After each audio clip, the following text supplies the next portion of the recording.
course, is with Jama-ah. He's the mayor of Johannesburg, and he's going to be telling us the mood, the vibe, the feeling, and how confident he is feeling about the wins in this upcoming election for the Jama-ah party.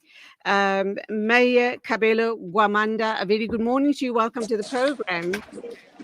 Very good morning to you and good morning to your viewers as well. Okay, I know you're at the airport now. What time do you have to board your flight so that I'm aware of time constraints? Um, I, I I think I'll try to spend as much time as possible. I'm boarding at 10 past 10. Okay, perfect. Oh, perfect. Let's start talking about there was an Al Jama Provincial Rally 2024. It was in Surrey Estate in the Western Cape. Were you present, and what sort of feedback did you kind of pick up from that rally? I was indeed present. We were endorsing our premier candidate for the Western Cape, who is Professor Harun. I can assure you of the fact that the community is very much welcoming of him. He comes from a very strong family that has been politically inclined for the longest of time in the country, advocating for the rights of Muslims in particular. So the community has embraced him with open arms, and they've embraced the political party and what it has done over the past couple of years in its various roles within government. Are you confident about Al Jama's wins in this upcoming very important elections? As Ultima, we are indeed confident because we understand what our aspirations and ambitions are for this election. We are not gunning for an outright majority like many political parties that want to run the country, but we want to have a significant contribution, and we want to represent our constituencies and communities in a manner that is meaningful, and to ensure that they have expression in platforms that matters the most. So in terms of our calculations, in terms of our planning, in terms of our role that we seek to play in government on behalf of those that have put us there, we are indeed confident with the support that we have. Let's talk about your role as mayor of the City of Gold. It's one of the biggest cities, and undoubtedly, lots of hard work goes into it because of deliverables. People's perceptions about things are deteriorating in the city of Johannesburg. People are disillusioned. But just remind me again, how long have you held the chair as mayor of Johannesburg? And prior to you taking that role, we know that there was a situation of musical chairs going on in the chambers, and it was very disheartening for us as citizens and voters because we didn't feel confident that our city is being properly managed. No, thank you very much for that question. I think it's important that we provide the much needed clarity. Firstly, I've been in office for 1 year, 1 month. In the beginning of the administration, I can understand the frustration that our residents have been facing. But in the main, it was an issue of them not knowing who the councillor was that was occupying the role and was going to lead from the helm. And this was purely on the basis that the city of Johannesburg had struggled with a wide variety of issues over a long period of time. And it had come to a time where they were disgruntled. The trust deficit that has been created between government and its residents was one of the contributing factors towards the issues that arose from my rising to the office in particular. So um, the city of Johannesburg has historical challenges that it's dealing with. The only issue that we've been faced with for the longest of time is the fact that there was no political will to address the issues in the manner that would yield tangible results. I mean, every political party that ascends to office wants glory, success, and a narrative about the city of Johannesburg being driven by them, forgetting the fact that in the city of Johannesburg, you do not have to be a poet for you to get work done. You need to be on the ground because the city of Johannesburg is a World Cup world-class African city, not just by rhetoric. It has a large infrastructure that is more complex than any other in the continent. And for you to be able to maintain that particular infrastructure, it needs quite a significant amount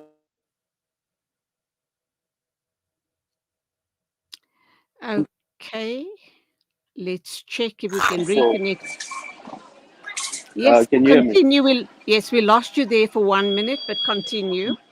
My apologies. So at this present moment, we understand that we need to take a two-pronged approach in terms of responding to the issues that our residents are facing. One, we need to allocate sufficient budget to be able to begin to address the historical challenges that exist, but equally so, continue to roll out the access to basic services to those that have been neglected for the longest of time and that have been in line to benefit from government. So it is really an issue of self-sacrifice.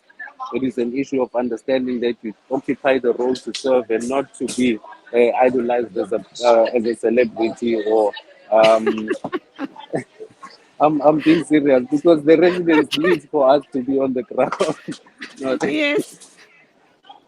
Okay, um, let's talk quickly about the picket up strike. Things have really gone out of hand regarding that issue. There's litter all over the city. Wherever you look, it looks like it's unimaginable. I've never seen it look this horrendous. Why did it get so horribly out of hand? It could have been contained before it got to this stage. so I think the fact of the matter is that the employees that are currently protesting are employees that are casual workers who are looking to take advantage of a situation because of the fear that comes with the 29. So they understand that this current government is a government that works for the people. And they want to be beneficiaries of possibilities in the immediate without allowing government enough time to plan their insourcing into the system. So the city of Johannesburg does not have sufficient budget to employ all those casual workers that are currently within city power, enough for them to be content with with future prospects that they aspire to achieve. So, what we have done, we have engaged them and informed them that your contract is clear, that you are a casual worker, you work on a part-time basis, but equally so, we have also taken the opportunity to introduce additional cooperatives that would assist with trucks and with additional labor to be able to address the issue of the litter whilst trying to engage constructively with the casual workers that seek to be employed into the city permanently.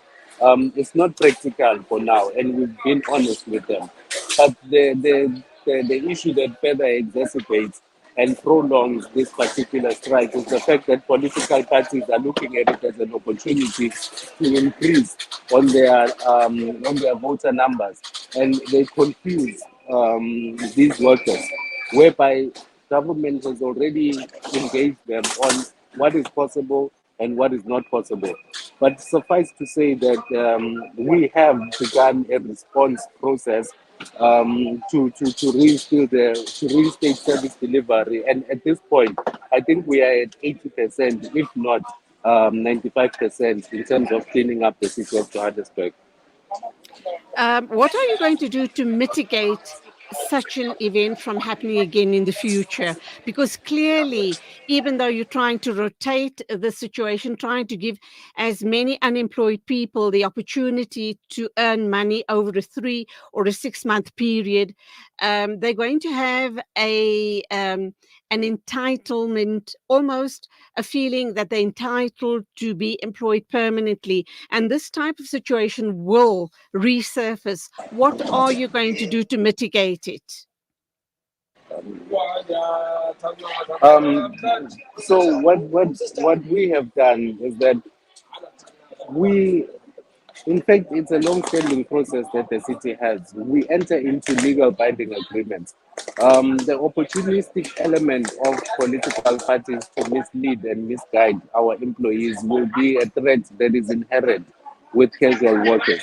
The city of Johannesburg right now, in fact, pick it up as an entity, is one of the entities that have the highest employment opportunities in the city of Johannesburg, and everyone is looking at it for permanent residency. So I cannot say that this particular challenge can permanently be mitigated because we have an augmented approach that we use to keep the city clean, but also to try and address the high unemployment rate that exists in our economic hub.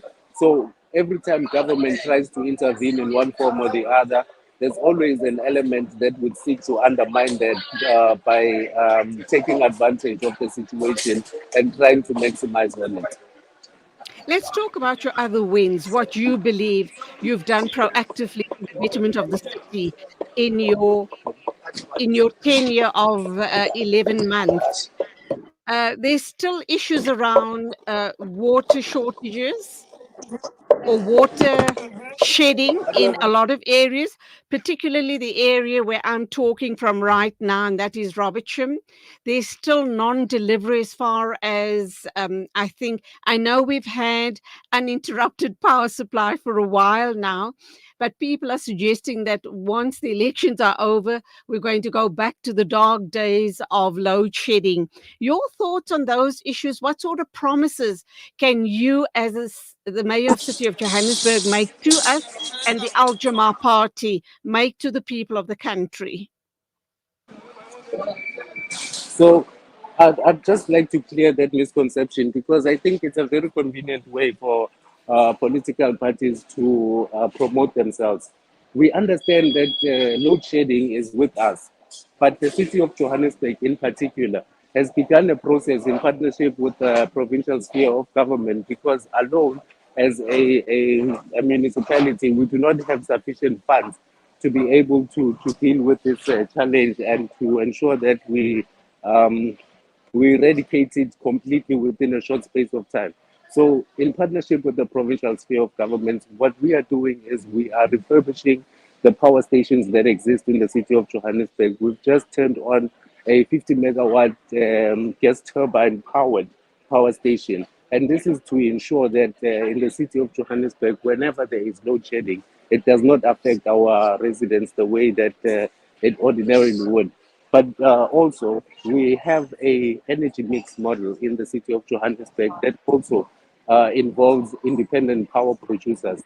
That would enable us to mitigate entirely the issue of load shedding within a period of 10 years. But what is also of equal importance, and that should be noted by our residents, is the fact that um, the city of Johannesburg is a city that believes in its SOEs. So the city of Johannesburg as a large contributor to the revenue of ESCOM, we cannot completely redirect our bulk purchases from ESCOM because then it would further compromise the entity. So we need to strike a certain level of balance between the amount of energy that we produce as a city and the amount of energy that we purchase in bulk from entities such as ESCOM. But what this current administration has done within this short space of time is exactly that. We have taken an approach to develop or rather establish what we call microgrids. Microgrids are energy generating solar powered stations that are at a micro level, specifically designed to provide energy to informal settlements.